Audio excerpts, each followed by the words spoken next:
Chers collègues, bonjour. Je voudrais tout d'abord féliciter les organisateurs de ce congrès et tout particulièrement la professeure Malina pour son invitation et la possibilité qui m'a été offerte de participer à ce congrès qui a lieu à l'occasion du 10e anniversaire de l'Association balkanique du droit romain. Pour en venir au sujet de mon intervention, je suis actuellement plongé dans la besogne de reconstruire l'histoire du droit espagnol des eaux. Après avoir étudié le droit wisigoth, j'ai cessé d'approfondir mes connaissances du droit musulman, une tâche assez laborieuse car il s'agit, en apparence tout du moins, d'un système juridique tout à fait étranger à notre tradition. Je voudrais également souligner que mes réflexions ne reflètent pas une recherche achevée et que par conséquent, ma présentation fait défaut des conclusions habituelles d'une étude scientifique accomplie. Il s'agit plutôt d'un état des lieux. La littérature spécifique sur le sujet est très peu abondante et la majorité des publications, les espagnoles en particulier, se caractérisent par leur superficialité, emplie de clichés et de lieux communs concernant le droit islamique. Elles manquent pour la plupart d'une analyse détaillée des sources, ainsi que de solides connaissances du droit islamique. De plus, dans la plupart des cas, et contrairement aux règles de base de la recherche, leurs conclusions sont dictées par des préjugés idéologiques, tels que la prétendue supériorité de la culture arabe de l'eau. Finalement, beaucoup de ces études sont œuvres d'historiens, ce qui forcément limite leur intérêt pour nous juristes. J'avoue que ma première réaction face à ces écrits a été d'un caractère dialectique. J'ai cherché à détruire leur hypothèse ou leur argument en révélant leur erreur ou leur fragilité.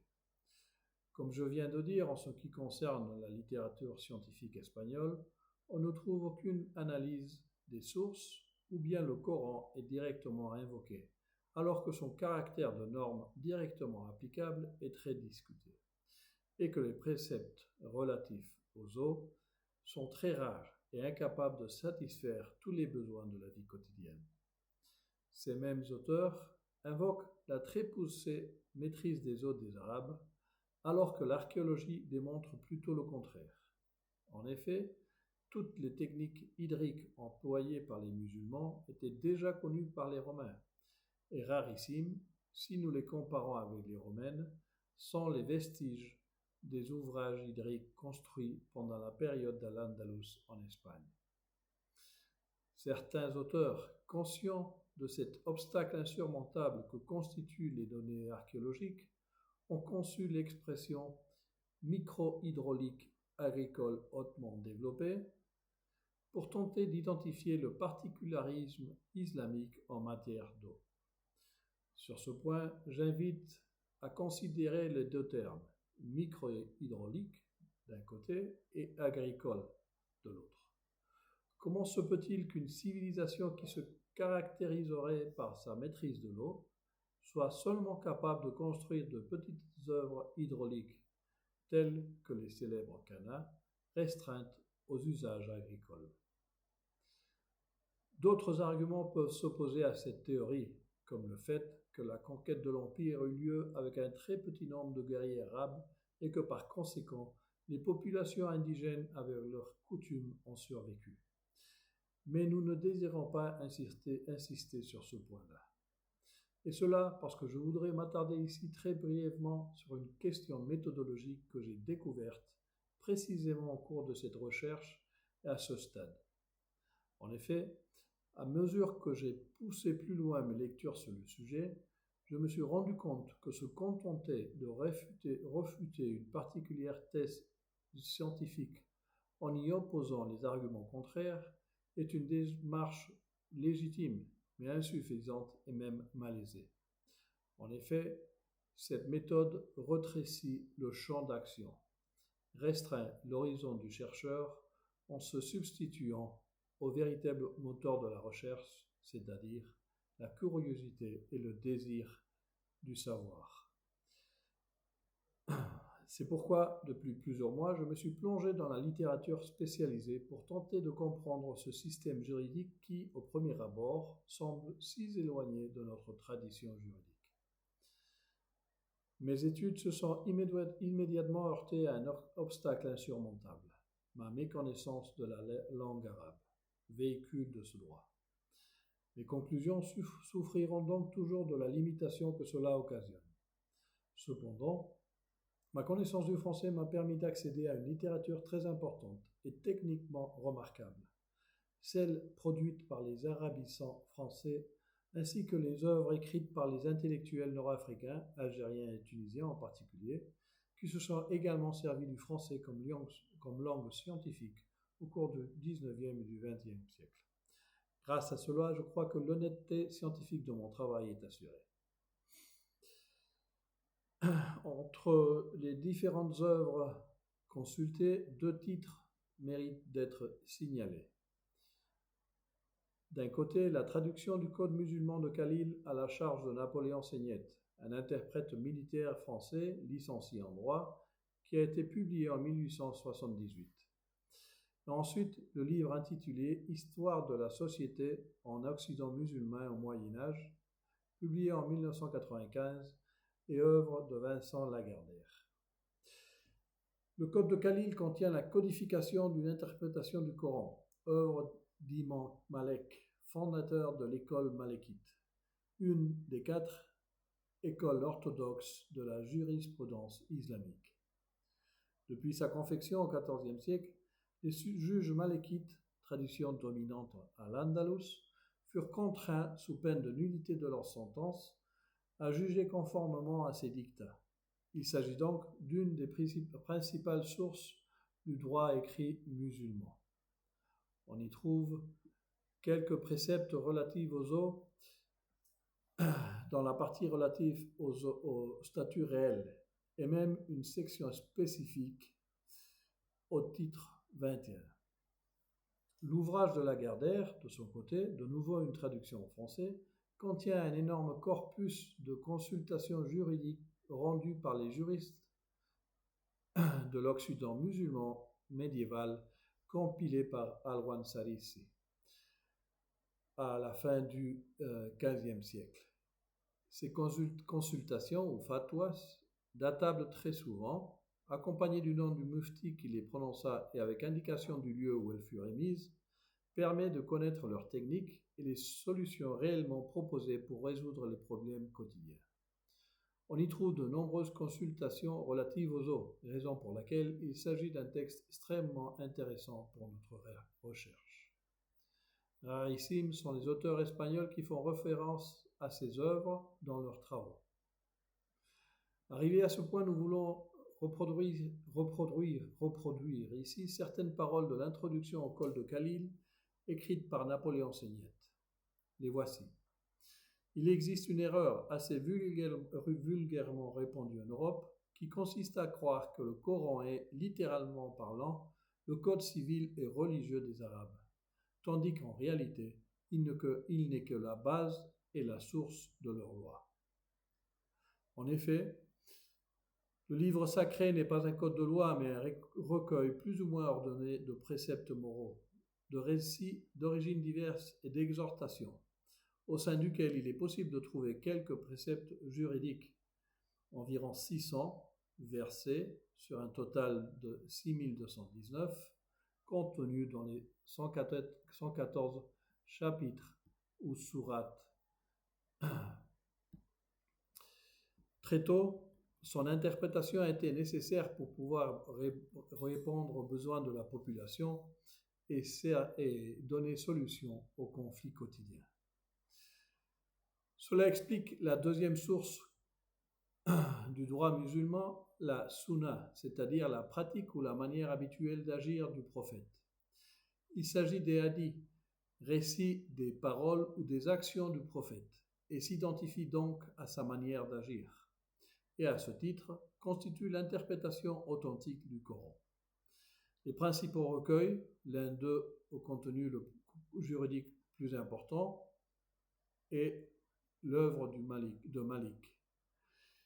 Il date du 2e et du 3e siècle de l'Hégire, c'est-à-dire du 8e et du 9e siècle après Jésus-Christ. Étant donné la rareté des préceptes juridiques coraniques, ils ont dû intégrer des solutions issues du droit hébreu et byzantin, ainsi que des coutumes locales et provinciales. C'est pourquoi il existe dans la Sunna un grand nombre de normes sans précédent ni inspiration coranique. Sa valeur juridique est supérieure à celle du Coran qu'il complète et corrige lorsque celui-ci présente des ambiguïtés. L'Ijma, ou consensus de la communauté des croyants, constitue la 3e source canonique. Sa légitimité dérive, entre autres causes, de l'hadith qui attribue au prophète la déclaration « Ma communauté ne tolérera aucune erreur ». En ce qui concerne les devoirs moins essentiels et donc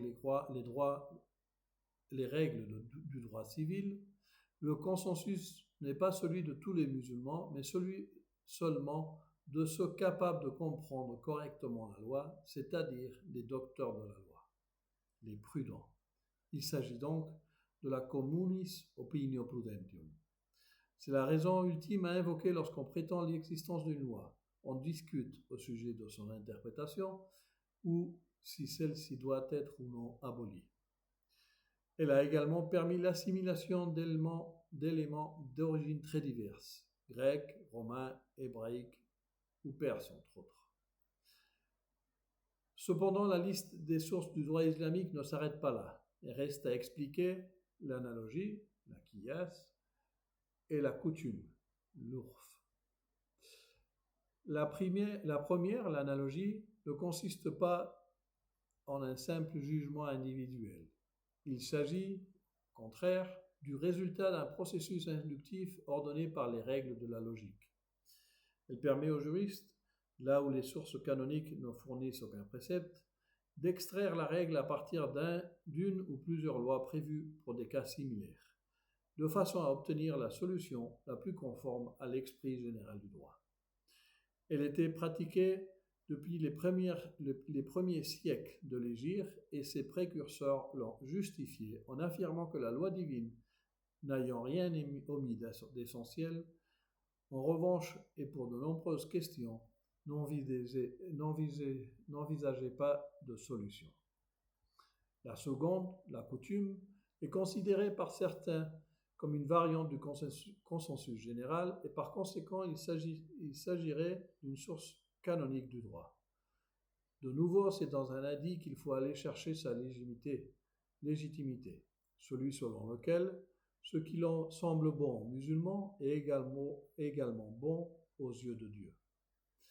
Sa valeur a été reconnue dès les premiers temps dans les territoires conquis, où les tribunaux coutumiers autochtones auraient coexisté avec le tribunal du cadi. Cependant, elle aurait même été appliquée dans les procès entre musulmans après avoir été revêtue d'une forme adéquate à la loi islamique.